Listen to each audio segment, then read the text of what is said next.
আসসালামু আলাইকুম, কেমন আছেন সবাই? আজকে আমি খিচুড়ি রান্না করব আর খাসির মাংস। তো ওর ফুপি মানে ইব্রাহিমের ফুপি খাসি দিয়েছিল কোরবানি। তো তিনি আমাদেরকে মাংস দিয়েছিলেন। তারপর হচ্ছে ইব্রাহিমের দাদু বাড়ি থেকে গরু, খাসি দুটোই মাংস আনা হয়েছে।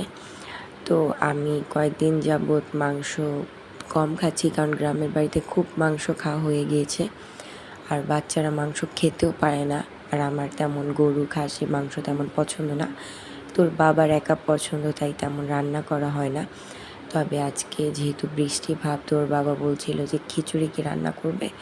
তো আমি বললাম যে যদি সময় পাই তাহলে রান্না করব।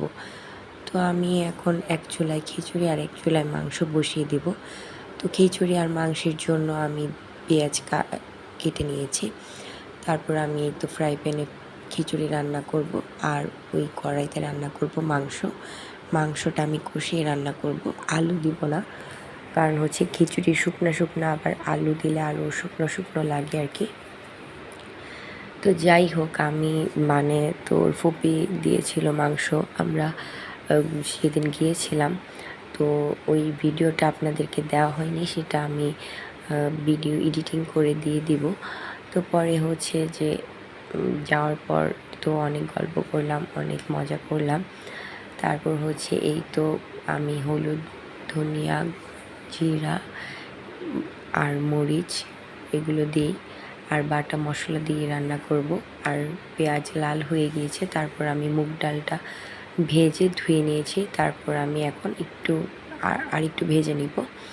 ভেজে নিয়ে তারপর আমি এতে চাল দিব, কারণ মুগ ডালটা মানে অনেক টাইম লাগে গলতে। তো আমি আগে মুগ ডালটা দিয়ে নিয়েছি। তারপর হচ্ছে আমি চাল দিব, তারপর মসুর ডাল দেবো, কারণ মসুরির ডাল তো হতে তেমন বেশি সময় লাগে না। আজকে আবার রান্না করতে লেট হয়ে গিয়েছিল। আজকে বাসায় একটা ভাই আসছিল যে টাইফয়েডের মানে জরিপ করার জন্য। টাইফয়েডের টিকা মানে ফ্রি টিকাগুলো দেয় আর কি। তো আমার জরিপ অনেক 4 বছর আগেই হয়েছিল। তো আমি কার্ডটা হারিয়ে ফেলেছিলাম। তো ওনারা মানে খোঁজ নেওয়ার জন্য আসছিল। তো আমি কার্ডটা দেখাতে পারিনি। তো পরে বলছে যে আমি বাসা চেঞ্জ করেছি। তো পরে বলছে যে আপনি কার্ড হারিয়ে ফেলেছেন, তাহলে একটু সময় দিতে হবে আর কি। তো আমি বলছি যে ভাইয়া কার্ড করে লাভ কি, আমি তো টিকা এর আগেও পাইনি, বা আপনাদের কাছে তো আমাদের নাম্বার থাকে, আপনারা তো জানাননি, কারণ আমার হাজব্যান্ডের নাম্বার, আমার নাম্বার তাদের কাছে ছিল, বা ওই প্রতিষ্ঠানের কাছে ছিল আর কি, যারা এইটা জরিপে ইয়া। তো পরে বলছে যে না আপু, আমাদের হয়তো মিস্টেক হয়ে গিয়েছে, আমরা তো সবাইকে আসলে কল করে জানাতে পারি না, আমরা কিছু সংখ্যক মানুষকে জানাই, বা সবাই আমরা ভাগ করে নেই যে এই আমার আন্ডারে এতজন, ওর আন্ডারে এতজন, এইভাবে।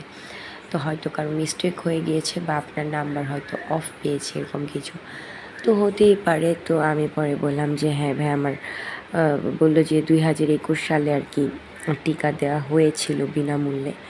তো পরে আমি বললাম যে ও আচ্ছা, কারণ আমার মোবাইল তখন হয়তো ছিল না, কারণ আমার তো ওই সময় আমার 2-3 বছর যাবত আর কি সেলফোনই ছিল না। তো সবাই অবাক হয়ে যেত, এখনকার যুগে কারো কাছে মোবাইল থাকে না। তো আমি বলতাম যে না, আসলে আমার মোবাইলটা ভেঙে গিয়েছে। মানে ইব্রাহিম অনেক ছোট ছিল, তো মানে ওর হওয়ার পরে যে 15টা টিকা দিতে হয় সরকারি, তো কোন টিকা যেন দিতে গিয়েছিলাম। তো পরে হচ্ছে ওর বাবা তো নিয়ে যেতে পারেনি। তো ইব্রাহিম খুব বিরক্ত করতো, কুলে থাকতে চেত না, হাঁটতে পারতো না, কিন্তু নিচে নামতে চেত, এরকম আর কি। তো পরে হচ্ছে ও মানে খুব ছটফট করছিল, আমিও টিকার জন্য দাঁড়িয়েছিলাম সিরিয়ালে। পরে হচ্ছে ফোন বের করতে গিয়ে কাউকে জানি কল দিব। তো কল দিতে গিয়ে মানে ফোনটা হাত থেকে পড়ে যায়, সাথে সাথে ডিসপ্লেটা চলে যায়, কারণ হচ্ছে প্রোটেক্টরটা ছিল না আর কি। তো যাই হোক, পরে হচ্ছে কিনবো করে আর কেনা হচ্ছিল না। তো আমার আরেকটা ফোন আছে, সেটা আমি আমার ওর বাবাকে আর কি বিয়ের পরপরই গিফট করে দিয়েছিলাম। ওটা আইফোন ছিল, আমার বাবার দেয়া। তো পরে হচ্ছে আমি বললাম যে তুমি এত মানে বড় বড় অফিসে যাও, আমার হাজব্যান্ড তখন বিজনেস করতো আর কি। তো পরে বললাম যে তুমি এত বড় বড় অফিসে যাও, অনেক মানুষের সাথে তোমার ওঠা বসা, তোমার এই ফোনটা ব্যবহার করলে মানাবে আসলে। আর আমি তো বাসায় থাকি, আর আমি তখন পড়াশোনা করতাম, অনার্সে পড়তাম। তো আমি বললাম যে আমি তো তেমন ভার্সিটিতে গেলেও আমার তেমন একটা ফোন লাগে না, কারণ কলেজ ভার্সিটিতে তো ফোন না ইউজ করাই ভালো, মানে তো অতটা কম ব্যবহার করাই ভালো। তো পরে বললাম যে তুমি ব্যবহার করো, তো আমি তাকে দিয়ে দিয়েছি। তো দেওয়া জিনিস তো আর নেওয়া যায় না। তোর বাবা বলছিল যে তোমাকে আমি একটা মোবাইল কিনে দিব, তো দিব করে আর দেওয়া হয়নি।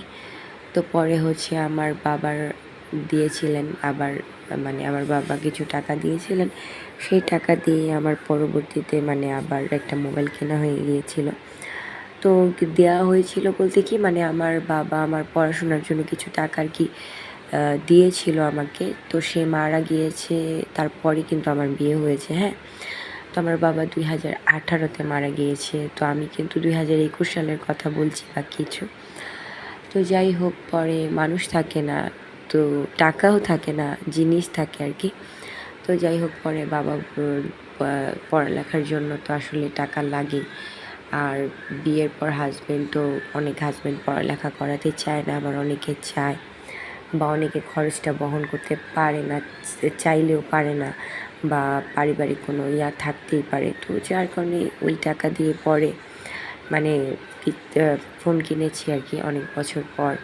তো যাই হোক, ওটা অনেক বড়, অনেক হিস্টোরি, আমার জীবনের গল্প, মানে বই লিখলেও শেষ হবে না। সবার জীবনেই দুঃখ কষ্ট আছে, কারো কম আর বেশি। তো যাই হোক, যে টাইফয়েডের টিকার কথা বলছিলাম, আপনাদের বাসায় গেলেও অবশ্যই আপনারা টাইফয়েডের টিকাটার নাম করিয়ে নেবেন, কার্ড করিয়ে নেবেন। কারণ টাইফয়েডের টিকা মানে ইনসেপ্টা কোম্পানি বা ইন্ডিয়ান কিছু কিছু টিকা আছে, এগুলো বেশ দাম।